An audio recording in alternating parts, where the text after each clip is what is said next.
Morning, everyone. Thanks for joining us. Hope you're all very comfy seats, aren't they? I was just saying, we shouldn't be doing this on a sort of Friday afternoon because everyone will be falling asleep. So welcome for those of you that don't know me. I'm Stefan BrightEdge. I'm CEO for iProspect UK and Ireland. Thanks for joining us. We've got a really amazing selection of guests here today, actually. So we've got some of the most advanced search advertisers in the UK, including Sky, Santander, Economist and a host of others. We've got some very interesting consultants in the room, so thank you for joining us. And obviously some of our iProspect staff. And importantly, I have to say hello to this little camera because we're streaming live onto Facebook so that all of our 7 offices, and actually some of our international offices, can dial in and see this as well. So thank you very much for joining us. This is our first breakfast briefing, and I just wanted to explain a little bit about what these breakfast briefings are designed to do. So there's really kind of 3 things that we're trying to achieve with these breakfast briefings, which will happen once every couple of months, hopefully.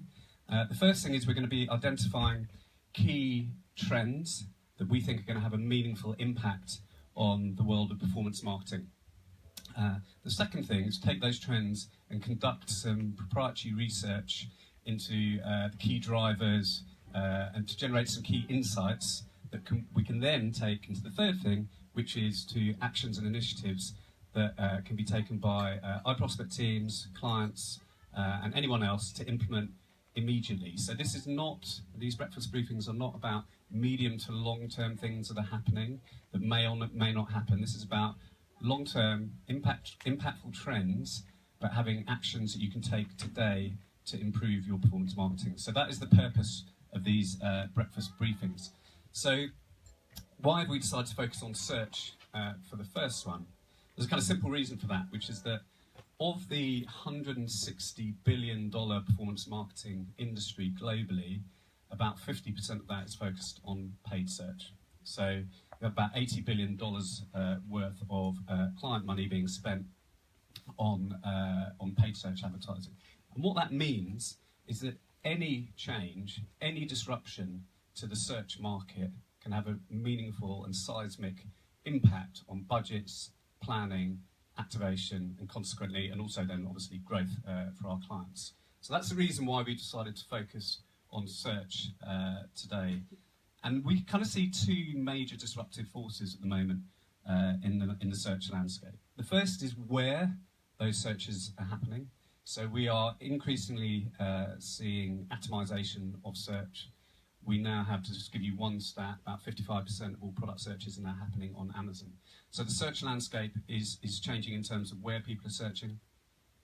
It's also changing in terms of how people are searching.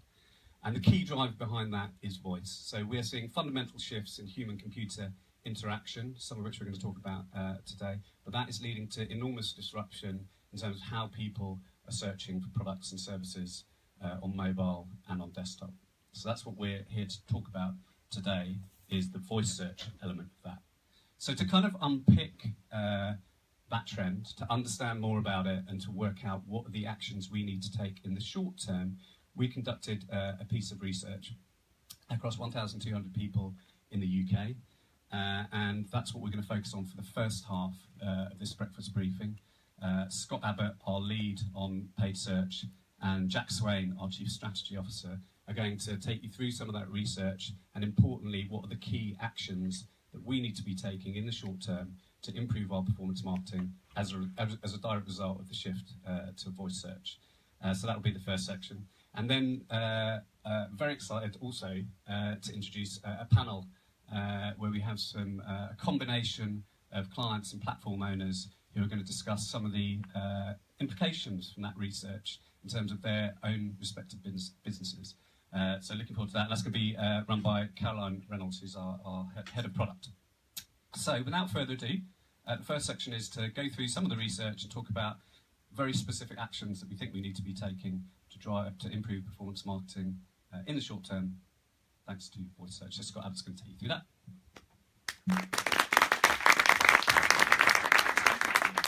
Thank you, Stefan. Good morning, everyone. So, voice search. let us start with a bit of an audience survey. Can I ask for a show of hands for who has ever used voice search? Okay, almost everyone. How about in the last week? Okay, a few less. And what about this morning? Ooh, one person, two people. Okay, so if you believe all the hype, you'd think that voice search is happening every minute, every day. But of course, we can see, even in this room, that is not necessarily the case.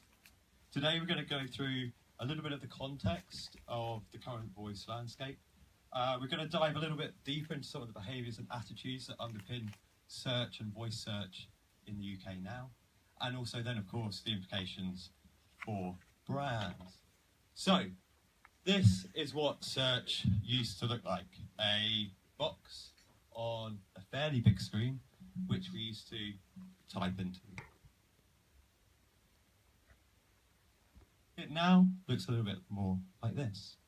So we have, I can't get one out of my pocket because I've got both my hands full, but we have these. We have mobile phones. We're very familiar with them. They're in our pocket. We take them everywhere we go. They are perhaps the most disruptive force in search over the last 5 to 10 years.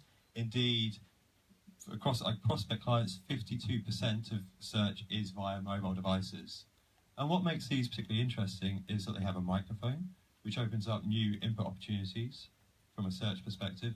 And of course, there's a lot of other signals which are associated with that, most notably location, which means that we're able to deliver more contextually relevant experiences to consumers. But the reality is the definition of a search engine is changing. You could well say that these are our new search engines, our digital assistants, our Alexas, our Google Assistants, our Cortanas, our Siris. And voice interaction and digital assistants are changing the way that we search.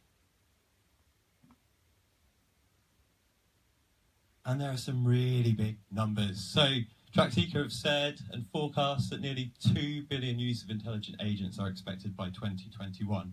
It is this growth in digital assistants and intelligent agents which is going to continue to drive voice search. But of course, it isn't just our mobile phones. It isn't just our digital assistants.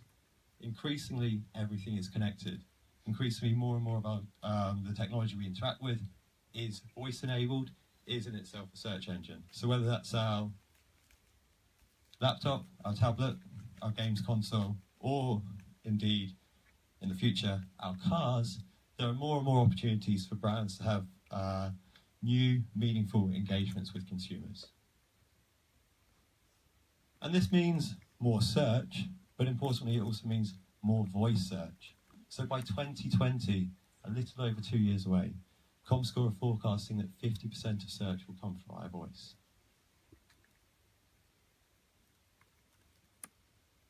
So, we at iProspect wanted to get under the skin of exactly what is happening here, now, in the UK. As Stefan said earlier, we've run a survey across the UK, across 1,200 people, to get under the skin of what is happening, those attitudes, behaviours, and again, what that really means for brands. So, to start with, it's big, but it's not that big. So it's still got some room to grow. From our research, 15% of people in the UK are currently using voice search. To put that into context, that's some 7.4 million adults in the UK. Quite a significant number of people. But we know that it's set to grow. So we need to make sure that voice works for us now, but also that we're prepared for that future of voice as it grows over the next few years. And voice is not just a millennial behaviour. From our research, we can see the same proportion of 35 to 54-year-olds are using voice search as 18 to 24-year-olds. And it's also prevalent across older demographics. So even amongst the 55 and 65 plus, we can see serious engagement with voice. So the implication is that we need voice strategies that are relevant across all age groups, not just those that think about the young. And really that becomes a story of personalisation. So how do we personalise targeting? How do we personalise messaging? And and how do we personalize content so that we are relevant across all ages. A good example is, I think, car insurance. So the declared intent, the voice query across all these ages might, for example, be, what is the best car insurance? However, the way that we answer that needs to be very different across all different age groups. So at the younger end, we have a certain proposition. Through the middle, it might be more about, for example, family or multi-car. And then, of course, we need to think about how we put that proposition in front of older drivers as well. So same declared intent, but very different proposition. We can already, of course, do this within search. We need to continue to think about how we do that to deliver in voice search into the future. Thirdly, it is smartphones that are driving voice search. From our research, 57% of interactions are via a mobile device versus only 13% on connected smart home devices such as, for example, an Amazon Echo. At the same time from our research, we can see that 76% of people are using voice with only one device.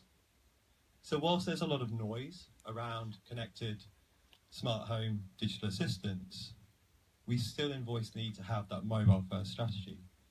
We need to continue to optimize consumer experiences on mobile. We need to continue to leverage all that local intent that we know is in not only mobile search but also voice search. And then also we need to make sure that we have the measurement frameworks in place so that we can correctly attribute value across the ever more complex consumer journeys that span different devices, span online and offline, and increasingly will span text and voice. And whilst our digital assistants might be poised for purchase, from our research we can see that there's 6 times as much product research happening on mobile devices than on smart home digital assistants. So again, we need to continue to focus on how we create content and optimize experiences that drive product research through mobile just as much as they drive product purchase. So we've spoken there a little bit about the scale of voice, who is doing it, and how they're doing it, what devices they're using. Now we need to focus in on what are they actually doing. And we see 4 distinct behaviours. We see people that are performing those repetitive kind of actions, getting news, getting weather, and that's about 20% of people. We see a similar proportion performing smart home device, Internet of Things actions such as playing music, turning on or off a light bulb. But then where I think it gets much more interesting, and I say much more significantly, we have 25% of the UK population that are using voice have purchase intent. So whether that is finding a store location, purchasing or ordering something, or researching something they want to buy, 25% of people in the UK currently have voice intent when using search. And then at the other end of the spectrum, we have this long tail of searches, this long tail of queries, more conversational, more information seeking. So that might be how to change a light bulb, when is the next Game of Thrones episode, how do I clean a wine stain out of the carpet. So 2 very different kind of ends of the spectrum here in terms of what people are doing in voice. Down one end, there's a distinct opportunity for brands in terms of utility, meeting human need, delivering against these purchase intents. At the other end, there are these new niche content opportunities about how do we deliver against some of this long tail of search in a more creative, entertaining, and engaging ways further up the funnel. And then finally, voice is much more conversational. People are using a lot more question words.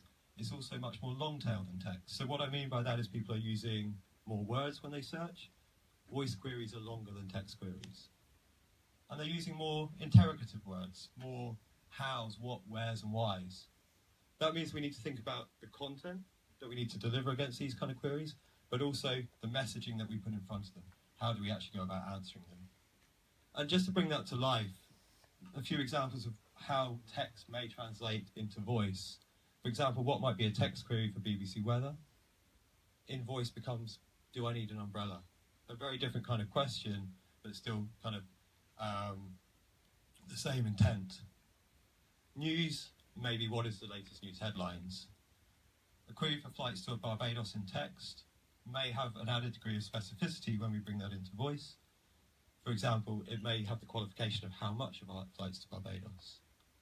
Whilst on desktop or mobile, a search for IKEA might suffice. Via voice, that intent may need to be more specific. Where is my closest IKEA? And again, a search for Mai Tai might be great on desktop, where you've got 10 different options to pick from. But with voice, you may need the specificity of how do I make a Mai Tai? So we have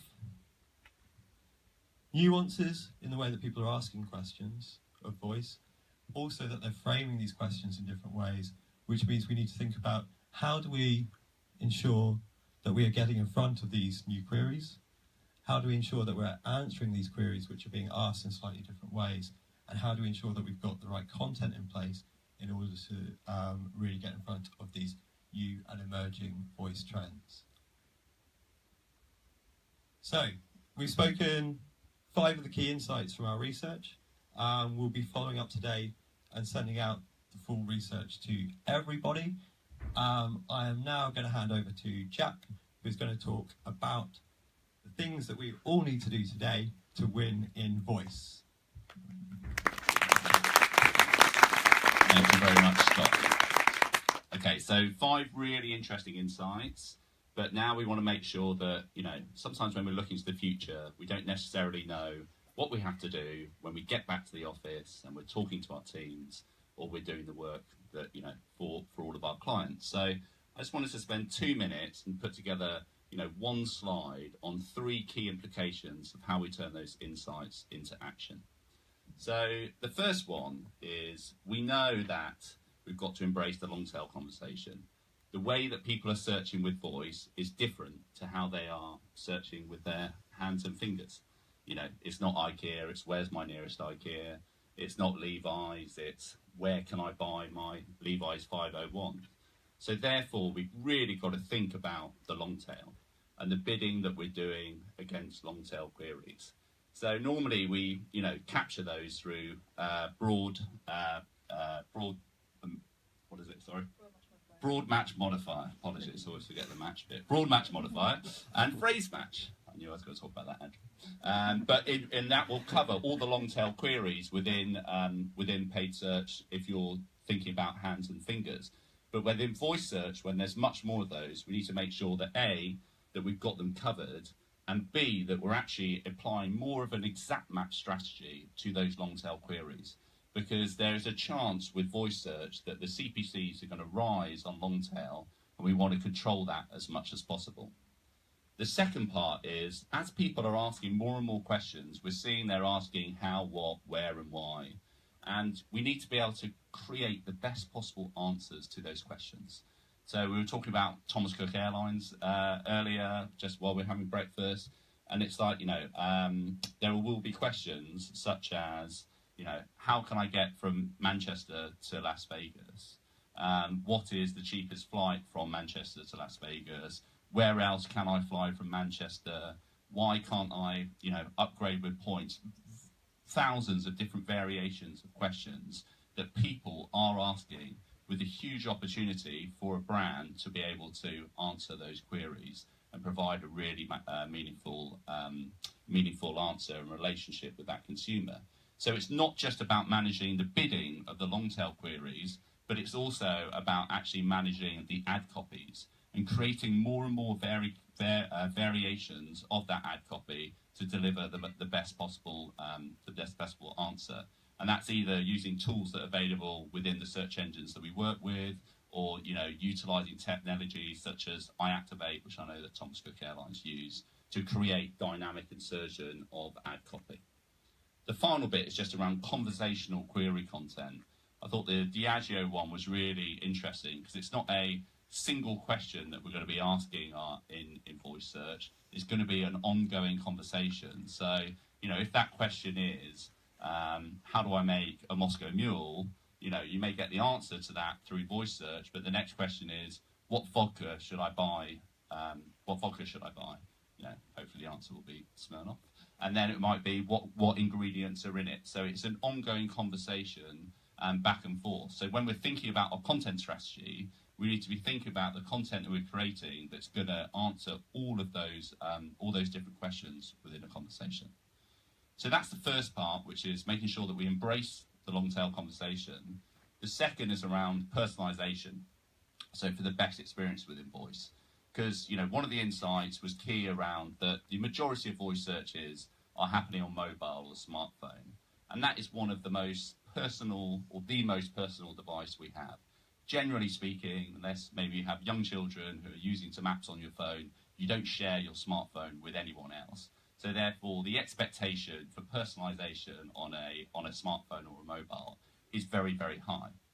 Now, there aren't actually, paid search ads for voice right now. But, when people are asking voice search queries to a smartphone, we are receiving the text version of that along your device. And so really the same rules apply to when we're managing non-voice search, which is to deliver personalization, we want to utilize first-party data as much as possible. So, matching brand CRM data into Google, into Bing, so that we can have a much better one-on-one relationship with our customers. There is nothing more powerful in driving the best performance than utilization of first-party data. But then also managing the declared intent.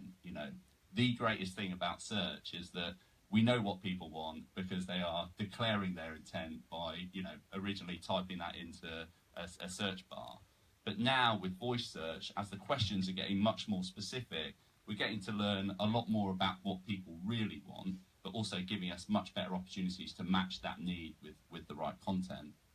And finally, leveraging inferred intent. So, as people are using those mobile devices to do voice search, we actually got additional signals that help us, deliver a more personalized message, because they're out and about. We know exactly where their location is. We know the time of day. We know the day of the week. We can use a whole host of other things from, demographic search ads, a whole host of different inferred intents to deliver that best message. And I think this is particularly important within voice search, now and in the future, because, if you think about the way that voice search sometimes works today, there might be only one answer. And so the way that all those search engines are going to determine who gets that one answer spot is going to be the brand or whoever it is that's leveraging all of that intent, whether that's through first-party data, declared or inferred. And finally, it's about making your brand discoverable for voice. So, in a world where there is only one answer, the way that search engines work, they want to always bring up to the top the most relevant piece of content. So it's about, updating both our paid and SEO strategy to be able to make all of the content as discoverable as possible. There's SEO strategy, but there's also sometimes called tips and tricks that actually help you get, closer to the top and make sure you're the answer on those questions. And the first one, which is probably the most impactful thing you can do in the world of SEO for voice search, is around semantic or schema markup. So essentially just a bit of code that you implement on your website that helps you better categorize that content. So in the Diageo example of, how do I make a Moscow Mule, if we are using schema markup against that content, and that content already exists, those are the things that's really going to help Google or Amazon or Bing or whoever it is identify that your piece of content is the best to be able to answer it because it's categorized in the right way. So, speak to your tech teams or your IT teams, or speak to the iProspect SEO team, and they can take you through everything to do with schema markup to make sure that we're categorizing it all in the right way. The second part is online and local inventory feed management. So search engines, if we're able to plug in your inventory, whether that's online or within a store, so that the search engines know that your product is in stock, that just helps with the relevancy of that content. And search engines will always benefit from knowing that you've got things in stock, and your search engine result will go up as a result. So that's another quick win along with semantic markup. And then finally, it's just the voice opportunity analysis. I personally, running up to this event, have been spending every day just trialing loads of different types of voice searches across all of our different brands. And at the moment, there are hardly any brands that are answering the questions within voice search. But as we know from Scott, there's 7.4 million people that are using voice search, and there's loads of quick wins. So through using tools from BrightEdge or whatever it might be, we can identify where the quick wins are that can have the biggest impact today, and then, you know, apply all of these different factors to make sure that brands are the ones that are answering those questions within voice search. So that is all from me. Those are the three things. So hopefully they are, you know, things that all of us, whether, you know, at iProspect or in the performance team or at our clients or working at brands, can go back and do over the next week to have a real impact with voice search. But next, we're going to move on to our panel. So Caroline Reynolds, who is our head of product, is going to be hosting a panel with some esteemed guests from Bing and BrightEdge, Diageo and Google to talk about, you know, the insights from our research and some of the future implications. So please welcome Caroline.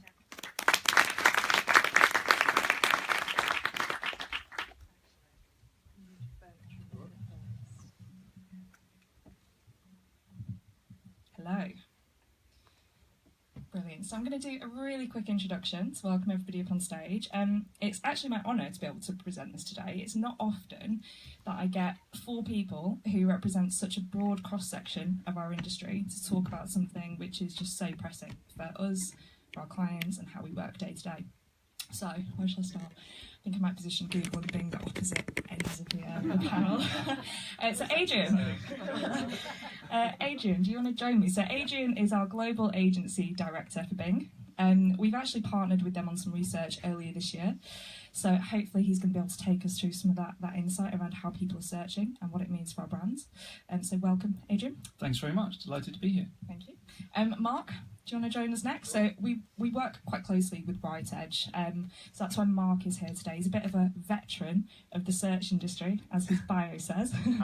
And he's obviously been agency side for quite a long time, but joined BrightEdge 5 years ago. And as Jack mentioned, they sit on a wealth of insight that we already use across a number of our clients today, which really inform kind of our SEO and content optimization strategies. So thank you very much for joining us. No worries. These are good-looking pictures. This is the experience. Benny Lickbett from Diageo, so one of our clients here to join us today, and Diageo are actually doing some really interesting stuff in the voice search space and thinking about how they can kind of get closer to consumers and really build that experience. So hoping to hear more on that later on, so thank you. And then finally, last but not least, Simon from Google joins us today, and he's a real authority on voice search at Google. He actually led the Google Search app launch, and he also works very closely on the team who deal with Google's flagship assistive product on the Pixel. So really exciting to have you here today to talk about kind of the technical implications. So really broad section of the industry here today, fantastic. I've got some questions. I'm going to be asking and hopefully grilling them a bit for the next 25 minutes. But if I don't ask the question that you want the answer to, we're going to hand over at the end for a bit of a Q&A, and we'll also go to a live stream. So keep thinking about what you want to ask, and then we'll hand over the reins at the end. So, an easy-ish one to kick off with, maybe. So I was doing a bit of research yesterday as well about who was joining us today and who our guests were.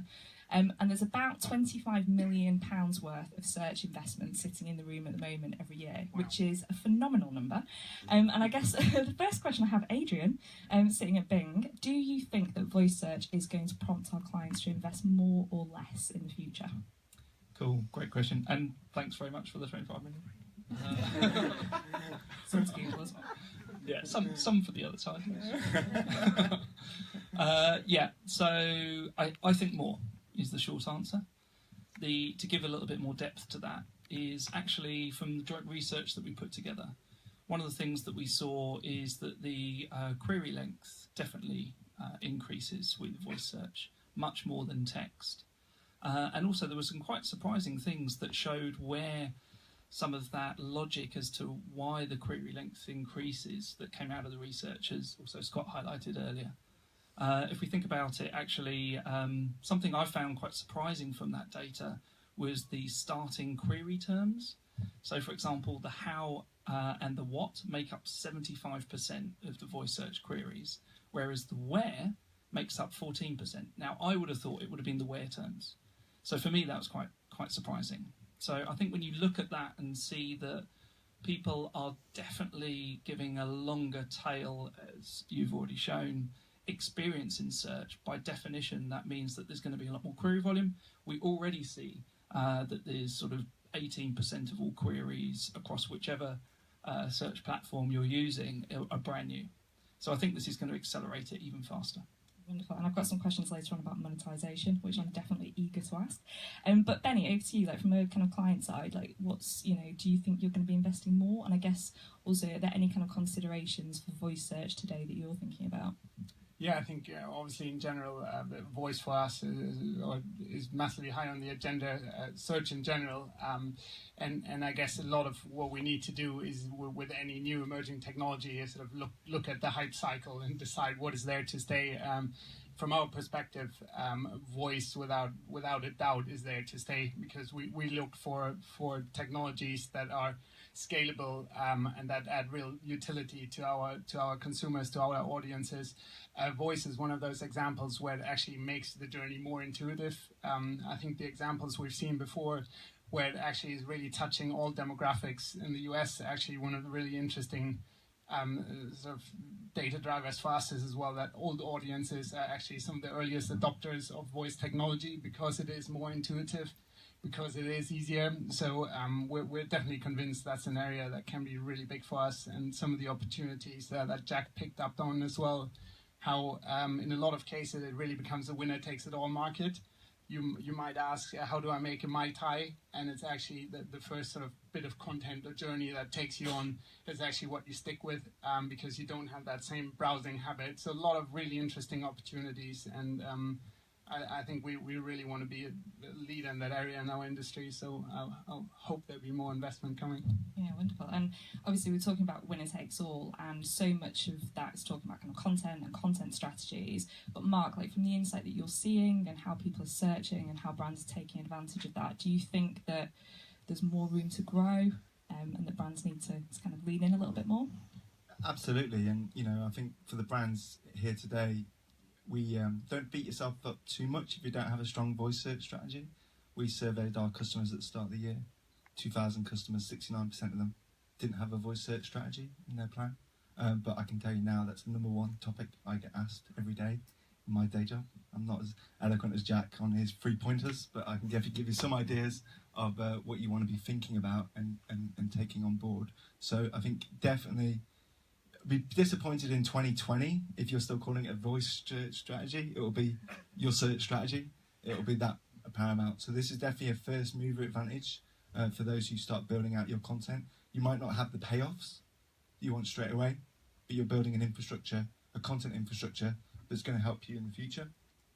And as part of that, looking at the search data, looking at those search trends, and then informing your content strategy based on those search trends. So for how our customers use our technology, BrightEdge, we have a huge data set of over 3 billion keywords and content in our BrightEdge data cube. Within there, we help filter out what are voice search related content from either your site or your competitor site.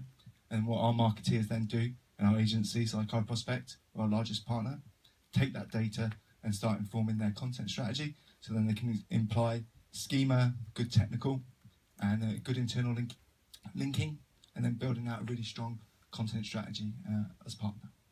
Wonderful. So mentioning kind of schema markup, and I'm quite keen to get into like kind of behind the scenes and what happens at Google's end. So when a consumer searches by voice, we've mentioned some of the things that we as advertisers and clients and agencies should be thinking about. But Simon, what's kind of happening back end, and why is that important? Okay, that's a very large question. You've got 2 minutes. Panel over. Probably the right way to describe this is really maybe to give a sense of what's happening in those kind of 1 second, sub 1 second response times when users actually do issue a voice query, something like that. So something that's obviously very different from doing a text query is we need to actually understand the voice, the language, the words that you speak, and the technology that we've been developing to basically understand your speech is something that has been improving over the years. We've progressed from a point where our word error rate, which is kind of the industry standard for how well a computer can actually recognize your voice, has progressed from being rudimentary, I think, would be charitable, to being something that's actually, depending on the language and your dialect and kind of where we're currently investing, is getting on par with human recognition. This all happens in the blink of an eye and in a kind of asynchronous streaming way. After we've actually understood or got a couple of rough hypotheses for what you've actually spoken, what happens next is kind of incredible, actually. We rewrite, effectively, a lot of these queries, explode them out, and generate more hypotheses for us to evaluate and rank. And following that, each one of those hypotheses gets annotated for natural language components. So, for example, if there's context, if there are people's names in what you've spoken and so on, we're able to pick them out and identify them. Following that bag, actually it's more of a massive list of potential hypotheses, is then matched against all sorts of potential answers that we have for that bag of queries. And again, there's a ranking process there. This is kind of the tip of the iceberg. Actually, there are many steps after that, including how we then decide what to respond and how we formulate, for example, the text-to-speech that can sometimes speak the answer out rather than just delivering 10 blue links. All this happens in about a second, a bit under a second, depending on where you are. And is that the sort of answer you're looking for? Yes. Yeah?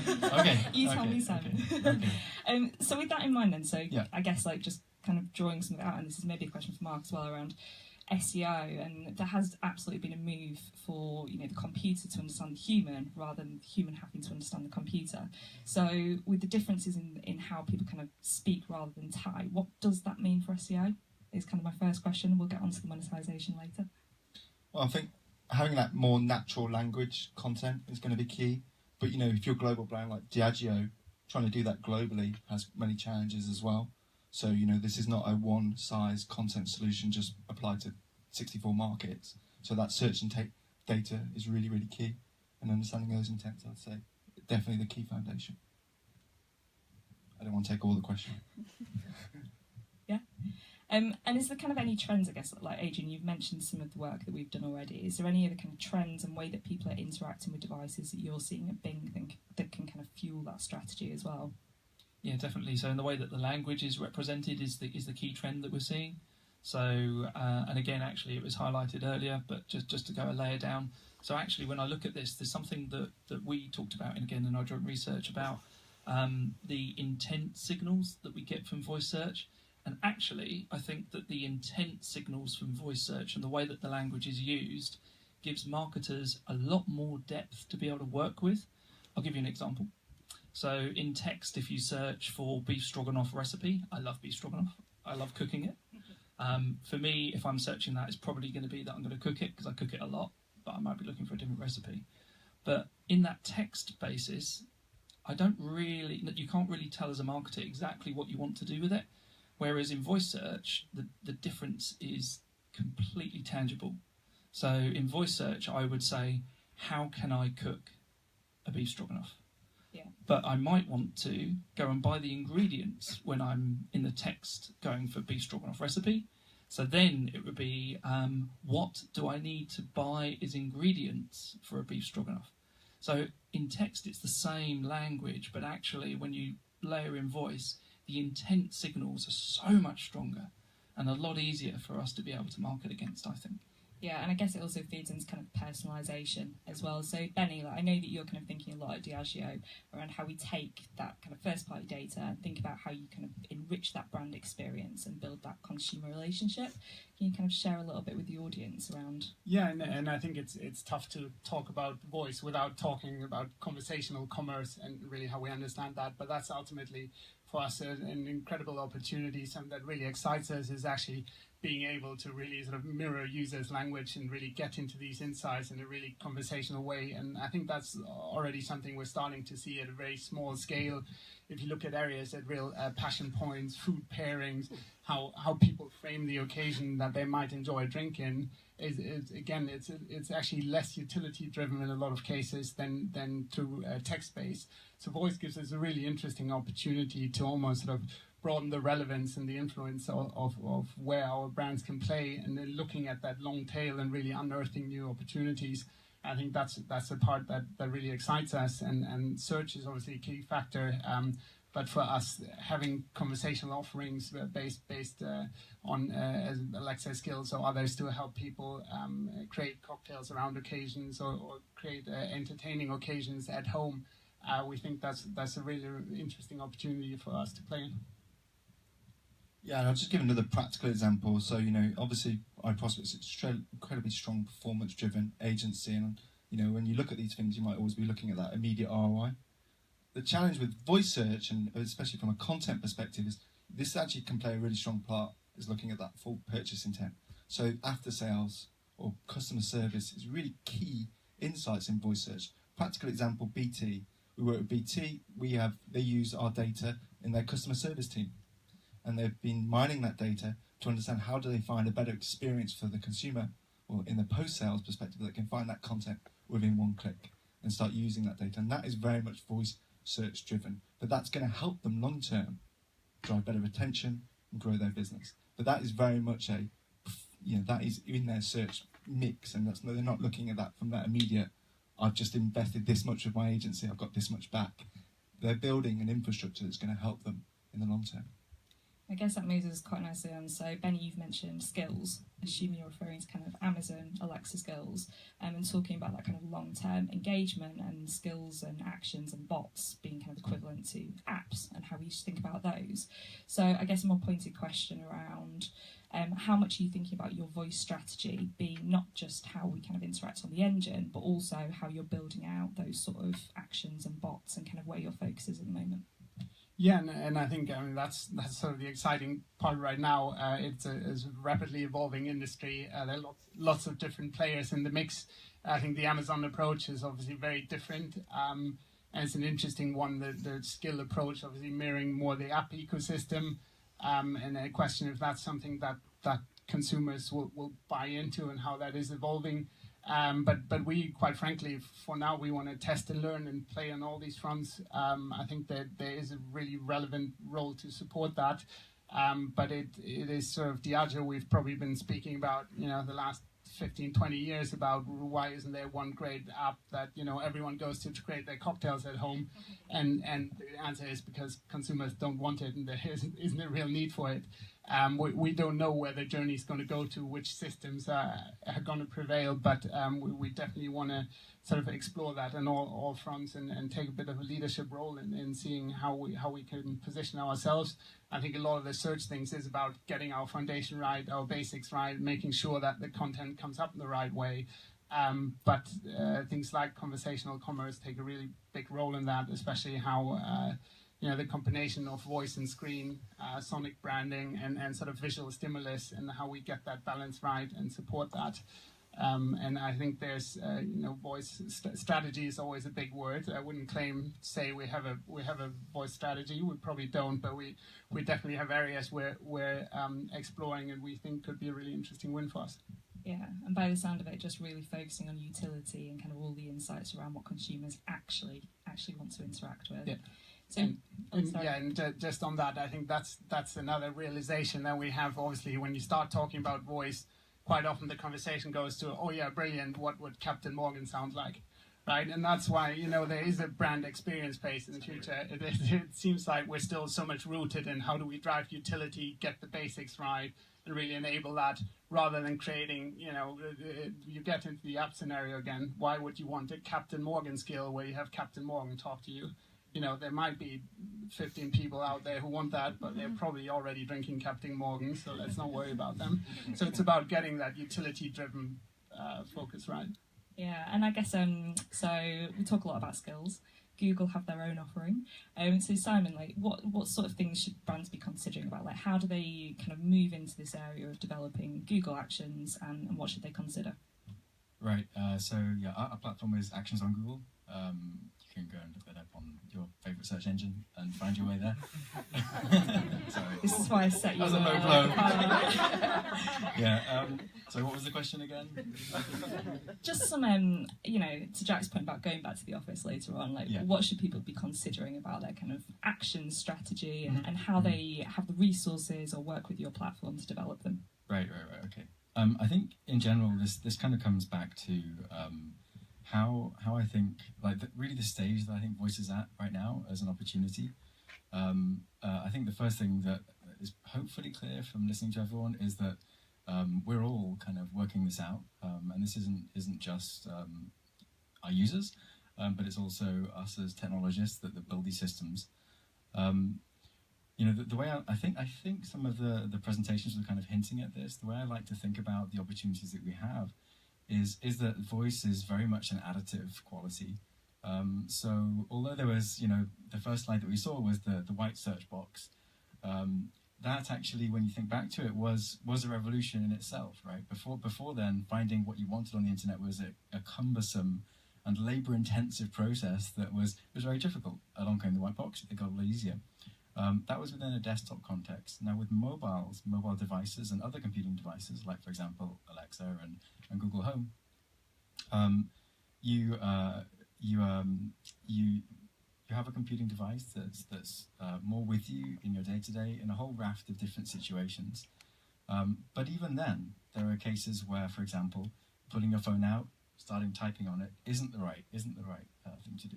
It's actually kind of cumbersome again, and it's difficult and it's tricky again. This can be when your hands are busy, like for example when you're driving or when you're cooking, and I think some of these examples have been kind of brought up, right? So there's a big opportunity there, I think, for thinking of these kind of situations where a mobile phone actually, even though they're everywhere, they're actually not everywhere. And thinking through what those situations are and thinking about how your brands can deliver value to users in those situations is probably something to really think about. The second thing is that I think we're kind of touching on in the scope of product research, I think, is that mobile devices, for all of their successes and their wonderful things, they are not as easy to use for complex tasks, I believe, as a desktop. And in those situations where, for example, you're looking to research a holiday or a more complex task, tapping around on a small screen can be a frustrating task and can take a ton of time. And in those situations, actually thinking about how you can leverage voice to effectively short circuit all of this complex kind of tapping around is the other huge opportunity, I think, that we see. And in terms of brands, I think the right way to think about this is rather than thinking about it in terms of a highly specific intent, like for example you might get if a user is asking a very direct search query, how about if the intent was quite general? So for example, I'm hungry, or I want to make a cocktail, like to speak to another of the examples. What sort of system would we build there? And so actions on Google both allow for brands to plug into the first of these, which is these kind of answering these direct type of intents, but also it allows you to plug in more conversational recommendation systems, such that you can explore these kind of actually more interesting, I think, conversational recommendation type of environments where you can actually develop a more personal relationship, I think, with your users and provide real value, where they would struggle, for example, I think in the recipe example, to kind of dig through like all of the recipes on a mobile phone app. It's a complete pain. But if there was a recommendation system that could step users through asking relevant questions, for example, when you're cooking a beef stroganoff, there are a ton of questions that you might want to ask to make it just how you like it. In those situations, a voice assistant can definitely help you make food that is tailored to your tastes, or drinks that are tailored to your tastes, and so on. So I think those two areas are probably the ways to think about voice right now. And it's not just on the Google platform. I think all of the players out there offer the APIs and the platforms to allow you to explore developing systems to satisfy user needs. So my final question before I hand it over to the audience, with that in mind, and it's about kind of deeply personal, really building that relationship, monetization. obviously the iProspect view, we spend quite a lot of money. We've already spoken about kind of 25 million in the room. What are the kind of the first thoughts, Adrian, from you guys in terms of how this is going to become a paid experience and when we're going to be able to pay for one result, more results? Cool. So actually something that's really worth talking about straight off is the existing monetization that exists without thinking about what that new ecosystem even looks like. Because as something that I find really fascinating and re-amplified by your own research is 740,000 people in the UK that are 65 plus are using voice search. So when you think about the growth, and we've got in our industry a bit of banter, a bit of humour about the year of mobile that became the decade of mobile. Voice search doesn't look like that. It doesn't feel like that. So it might not be the sole interaction, but wow, has it come from nothing to something really quickly. And because most of the interactions are still happening in a place where a search results page is served, that's clearly the first focus for monetization, because that is still 100% monetizable. And as we know from, I mentioned earlier about the query strings and where that's going, it's definitely tangible, it's definitely here. And I don't know about you, but my parents and grandparents, it took them a long time to go out and buy a mobile device and start using it, whereas 740,000 people in the UK is not a small number that are already engaged in this experience. I think it's because it's just so much more natural to engage with. And then as advertisers, for a start, they need to obviously partner with somebody like iProspect. Sorry for the blatant sales pitch, but you get it. You're there. You're investigating. You're doing your own research as well as partnering with us on it. So they need to. I think advertisers that don't necessarily know where to start yet need to be able to work with you to help understand what that strategy and what monetization can happen from it as it currently exists today. I think also just to build on something that Simon said earlier about the ecosystems and things like that, because again, that's really important as we think about monetization. Actually, brands often think that this new world they shouldn't get involved with yet, or they think that you need massive big budgets to get involved. You don't. Whichever route you go down, whether it's just pure voice, looking at the longer tail expansion, or looking at the wider democratizing AI that we see that's out there, which doesn't have any monetization on it at all right now. There are things that you can absolutely do today that you don't need the big budgets to do as long as you work with an agency that gets it. You're not giving me an answer on voice search ads just yet. Thank you. I don't think anybody knows the answers to that right Thanks, now. Adrian. So with that, is there any questions in the audience that we want to pick up? It's got to be one. Sorry, Steph. I was going to ignore you and go that way first of all. I wanted to ask Benji, how are you adapting to voice search right now, and also what's some of the long-term implications that will have for your SEO and paid search strategy? So that was, how are you adapting to voice search right now, and what are some of the long-term implications for SEO and paid search? So I think, as I said earlier, I think we're approaching it really twofold. One is making sure now we get the basics right. I think a lot of the insight that was mentioned before, looking at the long tail, looking at how voice-based search is different, using any other insights we really have on how our consumers relate to our products, and that tying that into our search strategy and getting that right. That's probably step one. I think there is also a realization sort of that we really need to stay on top on any developments. One thing we're very curious about, we've already seen in certain search results, how things like cocktail recipes, how the combination of voice-triggered search and then visual stimulus, how that works, and positioning our content in the right way to show up there. So getting the basics right, so we have the content right. On top of that, we're obviously looking at all the different players in the ecosystem. Who do we need to partner with? We ultimately understand this is something driven by external innovation, right? All the work that Google is doing, and Bing and Amazon and others, to really partner with them to understand what's in the pipeline, what's coming up. Something like Amazon Show, which is a really interesting development for us because that's specifically designed for the home kitchen space. So something where you understand you want a hands-free environment, but you still need the visual stimulus to prepare your meal.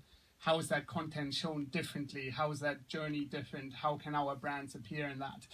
So I would say it's sort of an ongoing getting the basics right and then picking very specific sort of test and learn areas and sort of external innovation partnerships that we can use to explore and evolve while this whole industry is developing. So I think part of it is just putting it very high on our agenda and committing the resources to make sure that we can stay quite agile in terms of responding to that. Thanks, Benny. I better not ignore my CEO again. So, Stefan, what's your question? So really fascinating stuff, guys. So so in our research, we had a bit, obviously a bit about the kind of the audience and the kind of, and Adrian, you talked about 65 plus, I think 740,000. So it's back to school day today for my kids. So I don't know if anyone else has kids, but the first thing that my daughter did, who's 5, is she came down very excited in the morning, new term, new year at school. First thing she did, pick up the iPad. She goes into YouTube Kids, right, which is an amazing application. What's amazing about YouTube Kids, though, is that because it's for very young children, the search bar is kind of incidental a little bit, right? Because a 5-year-old can't really type a search query. The thing that's massive on YouTube Kids is the microphone sign. So my daughter, she can't search, she can't spell, she can't type yet. She just hits the thing and then searches for Peppa Pig, right, using her voice. So I guess my question is, so we talked a little bit about the kind of the older demographic, but that kind of made me think, right, there's a whole generation of kids who their first search is via voice. Right? So my daughter, for example. So I guess what do we think is going to happen? I guess it's directed at you, Simon. How do you think that is going to change kind of behaviour when your first search is a voice search? What is that going to mean in 10 years' time when she's 15 of purchasing age? What's that going to mean for us as brands? Because there's going to be a whole, within 10 years, there's going to be a whole lot of kids whose first experience of search was voice. Okay, so casting my mind out 15 years into the future for everyone. Let's see, what's the right way to think about this? I think one of the, regarding your daughter, definitely the sense that I think, at least I felt when I first started working on voice, which is that this is like somewhat awkward, or somewhat sort of strange to be talking to my phone or my device, won't be there. So that barrier that people have, that probably we all share to a degree of, well, I'm talking to my phone, this is a bit odd, is probably going to be not a thing that your daughter thinks about in 15 years.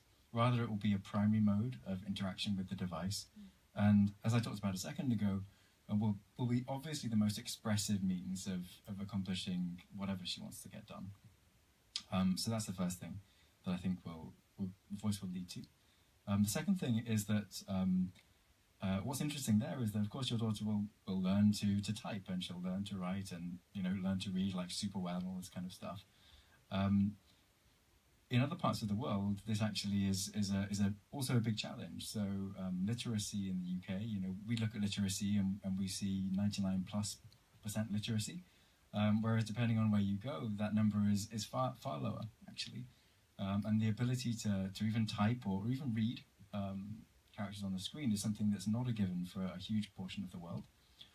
So in terms of kind of the long-term impact on computing, I think voice, or more broadly sort of speech technologies, which aren't just limited to us understanding what users are asking for, but also being able to return to them information in a format that they understand, will be a big enabler. And just to give kind of a sense of scale here, literacy in many of our very, very large emerging markets is sitting, depending on which gender you're looking at, sitting around 65 to 75%. And that's where literacy is defined as something like, with effort, the user can formulate a very simple sentence. And so for that swathe of the population, and by the way, this is obviously a gradient, there's no sort of classification. Yeah, for those people who struggle with the written word, I think speech will be a huge enabler. And like this is kind of a more general point, but as the world increasingly gets more interconnected, and as people travel around for work, you may well be literate in your own language and able to read and write in your own language, but for whatever reason, you might find yourself in another country and find it difficult or challenging there to read and write in the language that you can converse with. For those users, again, speech is an amazing enabler. So I think there are all these different possibilities that will be opened up by speech for people who, today at least, do struggle to use mobile devices. Yeah. Thank you so much. I think that's all we've got time for. So I'm going to hand back over to Stefan, but before I do, a huge thank you to Adrian, Mark, Benny and Simon who joined us this morning. That was really fascinating.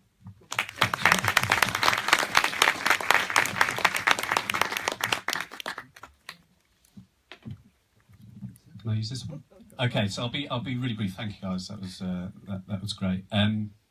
So there was a couple of things that I picked up that were kind of were kind of new to me actually in that panel, which I think are worth just kind of reflecting on. So Adrian mentioned, I think this is staggering. So 18% of all queries coming from voice search are new queries. So I think that's a really interesting thing to reflect on in terms of the growth that might bring to search as a discipline, full stop. And then Benny, you mentioned, I think this is a really fascinating thing as well, which is that one of the key differences in voice search compared to paid search is that this idea of winner takes all. And actually that is super interesting, because if you're searching using your voice and the return information is via voice as well, it is actually going to be winner takes all. So I think that creates a really interesting challenge and opportunity there for brands that maybe get in early to crack that. So I thought that was interesting. I thought Adrian, your point about the 740,000 65 plus, and then Simon, your point about the younger audience. I think there's some super interesting opportunities in voice search at polarized at either end of the kind of the age spectrum. So 65 plus, actually, what's really interesting is for people that can't see the screen using voice search. So we have some clients actually who are already investigating that, who are focused on the older age group for whom voice search opens up new audiences in digital. And then Simon, your point about literacy, I thought was fascinating as well, opening up new countries and new audiences as well. So I thought that was a great panel. So just to wrap up then, so just to bring it back to the kind of the three specific things that we were talking about on the back of our research. So we think there's some of the immediate things that we should be focusing on are re-looking at the long tail and the importance of long tail. As people use their voice, the long tail becomes more important, and that affects our kind of keyword strategy. Personalization, and then I've kind of evolved that a little bit on the back of the panel actually. So to think about personalization, but from a kind of user experience point of view. So you kind of broaden it out actually. What type of content, what is the user experience? I think your point, Benny, about kind of using search as a means of shortcutting the user experience. Anything that shortcuts the user experience is going to have traction and get success. So the long tail, personalization, user experience. And then just going back to Jack's point in his section was about discoverability, and a super important point about schema markup, which is a very technical thing, but actually quite easy to implement, and will have a big kind of an immediate impact on making your content, whether that's a website or other forms of content, discoverable immediately from a kind of voice search perspective. So those are kind of some of the key things. We're going to wrap up there. We will be sending to each of you here, and those of you that are kind of viewing via the streaming on Facebook as well, we'll be sending you the full report. If you've got any questions, you can send them direct to me, or Caroline, or Jack, or Scott. And just a quick word on the next breakfast briefing that we're going to be having, which will be within the next couple of months, will be around machine learning. And this is, again, one of those things, a little bit like voice search, where there's a lot of talk about it, but we have actually just finished a pilot into machine learning, and we have the results on that, where we've been looking at the effect that machine learning can have on performance marketing, particularly in search and display. And I can tell you now, without revealing it, the results that we have are game-changing. Nothing short game-changing. They are transformative. So I think we will be sending you an invite to this machine learning breakfast briefing that will be in a couple of months probably. So hopefully we will see you all there. Thank you very much for attending. Look forward to seeing you next time. Thanks a lot.